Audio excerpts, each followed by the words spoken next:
ಮಧ್ಯಾಹ್ನ ಊಟಕ್ಕೆ ರುಚಿಕರ ಮತ್ತು ಸ್ವಾದಿಷ್ಟಕರವಾದ ಬೀಟ್ರೋಟ್ ಪಲ್ಯ ಮಾಡೋದನ್ನು ಇವತ್ತು ತೋರಿಸ್ಕೊಡ್ತೀನಿ. ಇವಾಗ ಇಲ್ಲಿ 2 ಮೀಡಿಯಮ್ ಸೈಜ್ ಬೀಟ್ರೋಟ್ನ ತೊಗೊಂಡಿದ್ದೀನಿ. ಬೀಟ್ರೋಟ್ ಸಿಪ್ಪೆನ ಪೀಲ್ ಮಾಡಿಬಿಟ್ಟು ಒಂದು ಸಲ ತೊಳೆದ್ಬಿಟ್ಟು ಈ ಥರ ಚಿಕ್ಕದಾಗಿ ಕಟ್ ಮಾಡಿಬಿಟ್ಟು ಕುಕ್ಕರ್ಗೆ ಹಾಕ್ಕೊಳ್ಳಿ. ಚಿಟಿಕೆಯಷ್ಟು ಉಪ್ಪು ಮತ್ತು 1/4 ಲೋಟದಷ್ಟು ನೀರನ್ನು ಕೂಡ ಹಾಕ್ಬಿಟ್ಟು ಕುಕ್ಕರ್ ಲಿಡ್ಗೆ ಗ್ಯಾಸ್ಕೆಟ್ ಹಾಕಿ ಕುಕ್ಕರ್ನ ಕ್ಲೋಸ್ ಮಾಡಿ ಗ್ಯಾಸ್ ಸ್ಟವ್ ಮೇಲಿಡಿ. 1 ವಿಸಲ್ ಕೂಗಿಸ್ಕೊಳ್ಳಿ.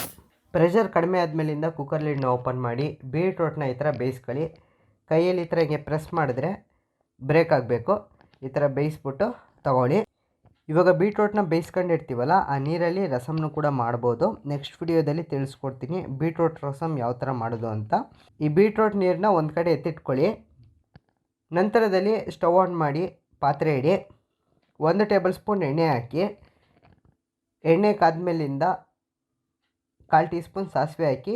ಸಾಸಿವೆ ಚಿಟಪಟ ಅನ್ನಬೇಕಾದ್ರೇ ಸ್ವಲ್ಪ ಜೀರಿಗೆ ಹಾಕಿ. ಒಂದು 5 ಬೆಳ್ಳುಳ್ಳಿನ ಫೈನಾಗಿ ಚಾಪ್ ಮಾಡ್ಬಿಟ್ಟು ಹಾಕಿ ಫ್ರೈ ಮಾಡಿ. ಒಂದು 4 ಹಸಿಮೆಣ್ಸಿಕಾಯಿ ಕಟ್ ಮಾಡ್ಬಿಟ್ಟು ಹಾಕಿ. ಸ್ವಲ್ಪ ಖಾರ ಇದ್ದಷ್ಟು ಚೆನ್ನಾಗಿರುತ್ತೆ.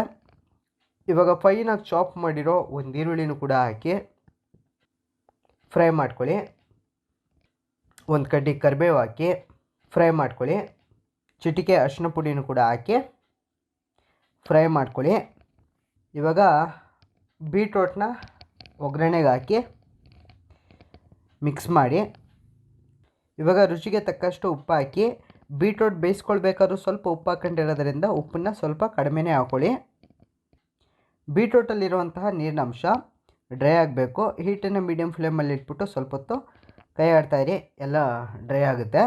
1/4 ಬಟ್ಲು ತುರಿದಿರುವಂತಹ ತೆಂಗಿನಕಾಯಿ ಮತ್ತು ಚಾಪ್ ಮಾಡಿರುವಂತಹ ಸ್ವಲ್ಪ ಕೊತ್ತಂಬರಿ ಸೊಪ್ಪನ್ನು ಕೂಡ ಉದುರಿಸ್ಬಿಟ್ಟು ಮಿಕ್ಸ್ ಮಾಡಿ.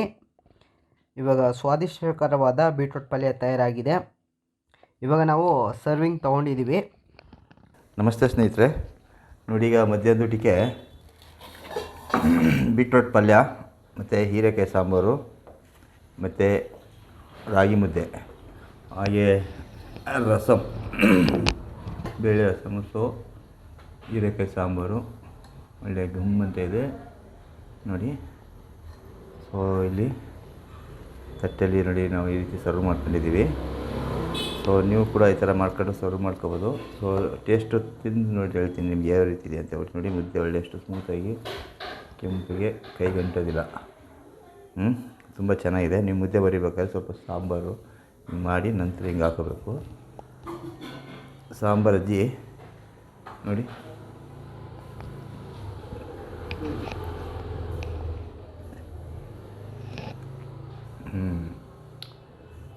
ಸಾಂಬಾರೇ ಮಸಾಲೆ ಒಂಥರ ಗಮ್ಮಂತ ಇದೆ, ಚೆನ್ನಾಗಿದೆ. ಊಟ ಮಾಡೋಕ್ಕೆ ಮುದ್ದೆ ಹೋಗೋದೇ ಗೊತ್ತಾಗಲ್ಲ, ಭಾಳ ಸ್ಮೂತಾಗಿದೆ ನೋಡಿ. ಇನ್ನೊಂದು ಸರಿ ಒಳ್ಳೆ ಕಲರ್ಫುಲ್ಲಾಗಿದೆ. ಬೀಟ್ರೋಟ್ ಕಲರ್ ಹೆಂಗಿದೆ ಹಿಂಗೆ.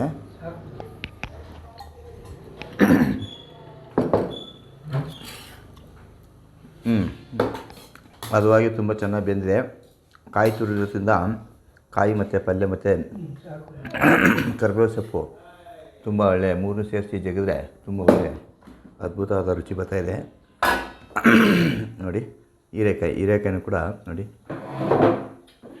ಲೈಟಾಗಿ ಎಷ್ಟು ಚೆನ್ನಾಗಿ ಬಂದಿದೆ ನೋಡಿ.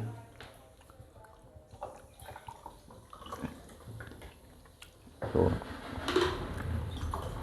ಮಸಾಲೆ ಜೊತೆ ತುಂಬ ಅದ್ಭುತವಾಗಿದೆ ಮುದ್ದೆಗೆ ಮಾತ್ರ. ಸೊ ನೀವು ಮನೇಲಿ ಕೂಡ ಟ್ರೈ ಮಾಡ್ಕೊಂಡು ನೋಡ್ಬೋದು. ನಮ್ಮ ಚಾನಲ್ ಏನೋ ಲೈಕ್ ಆಯಿತು ಅಂತೇಳಿದ್ರೆ